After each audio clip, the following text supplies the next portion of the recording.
Hello dear students, welcome to my classroom. आज हम करेंगे कार्यपत्रक 87 जो कि आपकी कॉमन वर्कशीट है 6, 7, 8 क्लास के स्टूडेंट्स के लिए। और ये आपको सबमिट करनी है 21 नवंबर को, यानी कि सैटरडे की वर्कशीट है जो आपको 6, 7, 8 सभी स्टूडेंट्स के लिए कॉमन है और ये हिंदी में है। तो वर्कशीट शुरू करने से पहले आप worksheet number, date, your name और the name of your class teacher ज़रूर मेंशन करें। ये वर्कशीट आपके पोल्यूशन के बारे में है। आपको पता है कि दिल्ली में पोल्यूशन बहुत ज़्यादा बढ़ चुका है और इसका सबसे मेन रीज़न है जो हमने पटाखे चलाए हैं दिवाली पर, जो कि हमें नहीं करने चाहिए थे। पर अब जब प्रदूषण बढ़ ही चुका है तो अब हमें उसके कारक भी ढूंढने हैं, उसका इलाज भी ढूंढना है। आज हम इस वर्कशीट में करेंगे अलग अलग तरह के प्रदूषण के बारे में जानकारी एकत्रित करेंगे। तो इस चित्र में कौन सा प्रदूषण दिखाया गया है?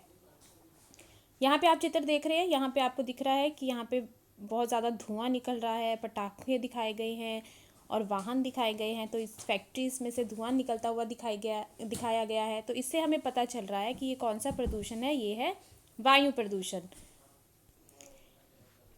इस प्रदूषण में कौन कौन से कारणों को आप जानते हैं, उन्हें लिखिए। तो हमें यहाँ पर उन कारणों को बताना है जिससे ये पोल्यूशन होता है। तो आपको पता है कि जो वायु प्रदूषण है वो 3, अगर हम मेन रीज़न देखें तो वो है औद्योगिक धुआं जो कि फैक्ट्रियों से निकलता है। दूसरा जो वाहनों से निकलने वाला धुआं, जो इतने ज़्यादा वाहन बढ़ते जा रहे हैं, जैसे जैसे हमारी आबादी बढ़ रही है उसी तरह से वाहनों की संख्या भी बढ़ती जा रही है, तो उससे बहुत ज़्यादा प्रदूषण हो रहा है। और तीसरा रीज़न है पटाखे जलाने से। पटाखे जलाने से भी बहुत ही ज़्यादा प्रदूषण फैलता है, ये हम सबको पता है। पर फिर भी हमें से बहुत से ऐसे हैं लोग जो फिर भी पटाखे चलाते हैं, तो उसका जो खामियाजा है वो हम सबको भुगतना पड़ता है। इसके अलावा आपको और भी बहुत सारे रीज़न्स हैं पर जो इसके कारण वायु प्रदूषण फैलता है, तो वो आप यहाँ पर लिख सकते हैं। उसके बाद आपसे कहा है इस चित्र में कौन सा प्रदूषण दिखाया गया है। तो यहाँ पे सेकंड चित्र देखिए, यहाँ पे आपको कौन सा प्रदूषण दिखाया गया है। ये देखिए, जल में प्लास्टिक बॉटल्स है, प्लास्टिक शीट है और ये यहाँ से ऑयल निकल रहा है। तो ये कौन सा प्रदूषण हुआ? जल प्रदूषण।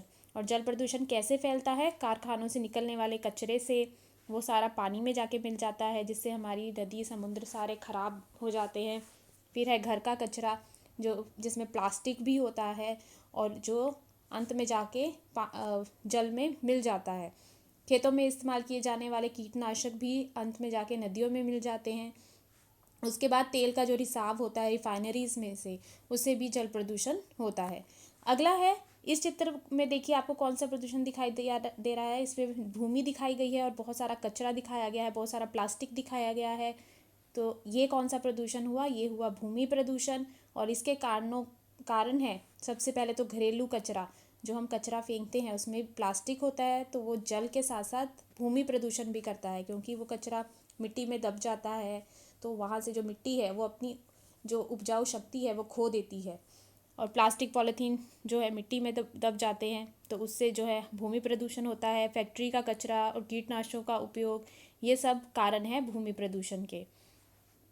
अगला है, यहाँ पे आपको ध्वनि प्रदूषण दिखाया गया है। देखिए स्पीकर्स हैं, बहुत सारे डीजे दिखाया है। उसके बाद ये यहाँ पे बेल घंटी दिखाई गई है। तो इन सब से, ये हॉर्न्स दिखाए गए हैं, इन सब से कौन सा प्रदूषण होता है? ध्वनि प्रदूषण। तो ध्वनि प्रदूषण, इस प्रदूषण में कौन कौन से कारणों को आप जानते हैं? वाहनों के शोर से होता है, ये हम सबको पता है। बहुत सारे हॉर्न की उपयोग के कारण, वाहनों में हॉर्न्स के उपयोग के कारण ध्वनि प्रदूषण होता है। फिर पटाखों को फोड़ने से होता है। विवाहों में जो डीजे प्रयोग किया जाता है उससे बहुत ज़्यादा ध्वनि प्रदूषण होता है। तो इन सभी कारणों से हमारा जो वातावरण है वो ख़राब होता जा रहा है, और हमारी ये जिम्मेदारी बनती है कि हम अपने वातावरण को बचाएं। तो ये थी आपकी वर्कशीट, कॉमन वर्कशीट, जो आपको 21 तारीख को सबमिट करनी है। तो मुझे उम्मीद है कि आपको ये वर्कशीट समझ भी आई होगी और आप ये समझेंगे कि हमें अपना वातावरण बचाना है। Thank you.